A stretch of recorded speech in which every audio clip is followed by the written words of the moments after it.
Assalamualaikum warahmatullahi wabarakatuh. Perkenalkan, nama saya Usman Nurjaman dengan NPM 201843500041 dan teman saya. Nama saya Ambar Ari Laksana, NPM 2018 43500 212.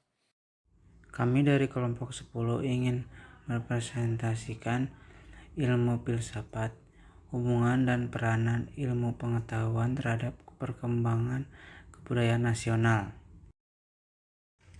ilmu dan masyarakat.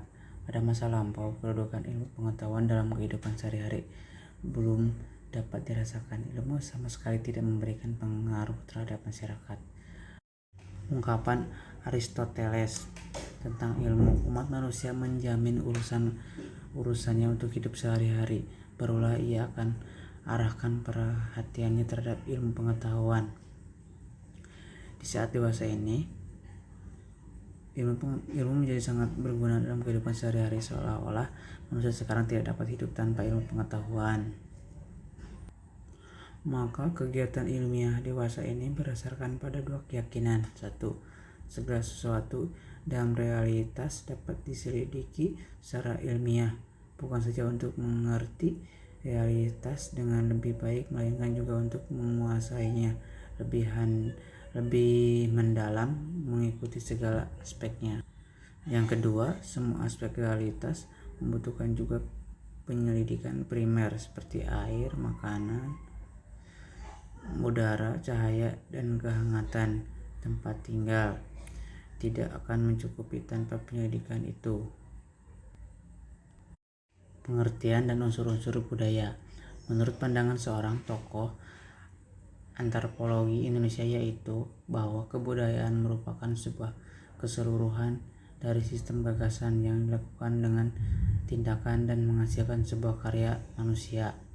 Unsur-unsur budaya itu sendiri terdiri dari beberapa unsur, yaitu bahasa, sistem pendidikan, sistem kekerabatan dan organisasi, sistem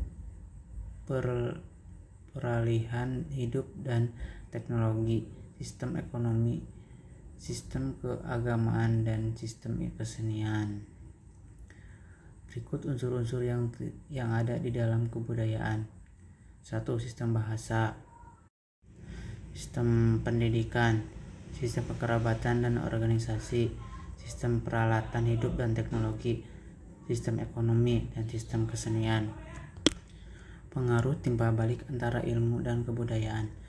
Ilmu adalah bagian dari pengetahuan. Untuk mendapatkan ilmu diperlukan cara-cara tertentu, ialah adanya suatu metode dan mempergunakan sistem, mempunyai objek formal dan objek material.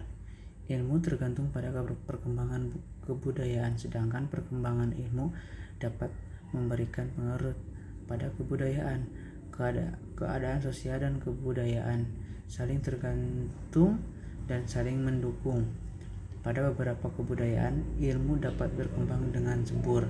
Di sini ilmu mempunyai peranan ganda, yakni ilmu merupakan sumber nilai yang mendukung perkembangan kebudayaan, dan ilmu merupakan sumber nilai yang mengisi pembentukan watak bangsa. Ilmu terhadap pengembangan kebudayaan nasional. Dalam pengembangan kebudayaan nasional, nilai kritis, rasional, logis, objektif, terbuka, menjunjung kebenaran, dan mengabdi secara nasional sangat diperlukan. Dalam menghadapi dunia modern sekarang ini, diperlukan cara-cara yang terkandung dalam nilai-nilai ilmiah. Pengembangan kebudayaan nasional pada hakikatnya adalah perubahan dari kebudayaan yang sekarang bersifat konvensional ke arah situasi kebudayaan yang lebih mencerminkan aspirasi tujuan nasional. Langkah-langkah yang sistematik menurut Endang Daruni Asdi 1991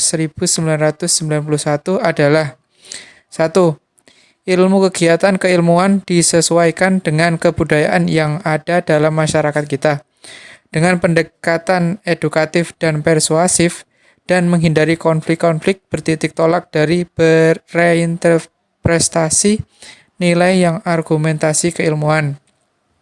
2. menghindari saintisme dan pendasaran terhadap akal sebagai satu-satunya sumber kebenaran. 3. Meningkatkan integritas ilmuwan dan lembaga keilmuan dan melaksanakan dengan konsekuen kaidah moral kegiatan keilmuan. 4. Pendidikan keilmuan sekaligus dikaitkan dengan pendidikan moral.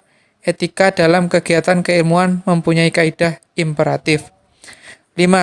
Kegiatan pengembangan ilmu disertai pengembangan bidang filsafat. Filsafat ilmu hendaknya diberikan pendidikan tinggi. Walaupun demikian, kegiatan ilmiah tidak berarti lepas dari kontrol pemerintah dan kontrol masyarakat. Strategi kebudayaan.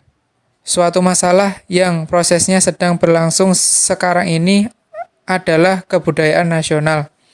Dalam permasalahan tersebut, jika ditelusuri dengan dalam, terkandung pengertian bahwa kebudayaan itu seharusnya tidak menjadi masa sekarang, tetapi juga harus dapat menjangkau masa depan bangsa Indonesia sehingga dapat dipertanggungjawabkan. Oleh karena itulah, kebudayaan nasional Indonesia harus dibuat oleh bangsa Indonesia, karena budaya Indonesia itu milik dan untuk bangsa Indonesia. Menurut Sultan Takdir Alaisyabana, kebudayaan nasional Indonesia yang disebutkan kebudayaan Indonesia Raya harus diciptakan sebagai sesuatu yang hubungan dan peranan ilmu baru dengan mengambil banyak unsur dari kebudayaan Barat.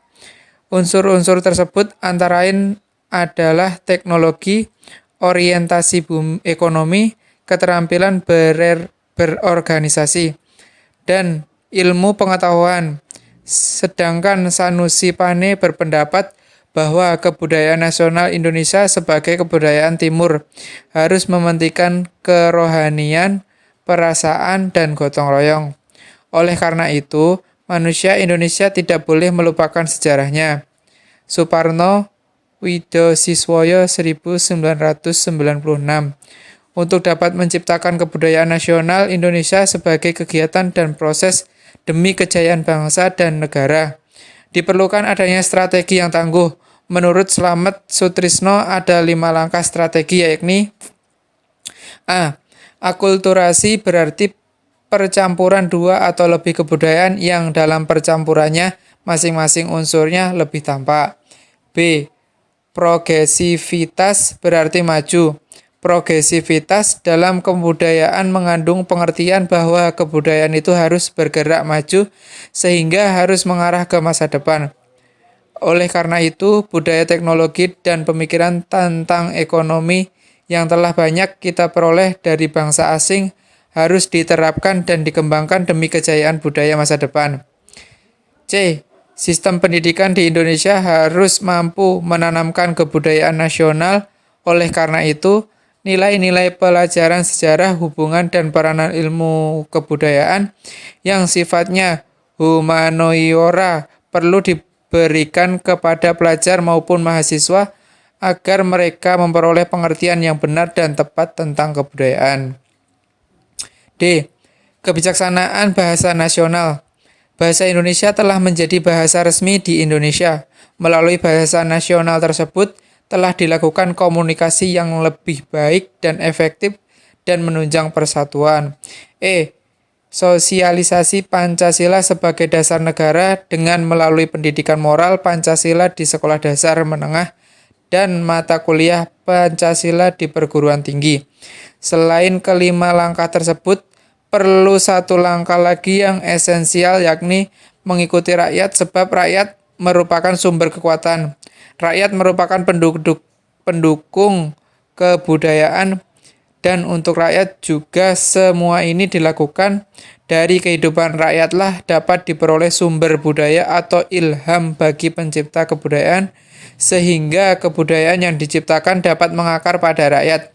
Dengan rakyat sebagai pendukung budaya, kebudayaan dapat lebih lestari dalam kehidupan masyarakat. Sekian, terima kasih presentasi dari saya.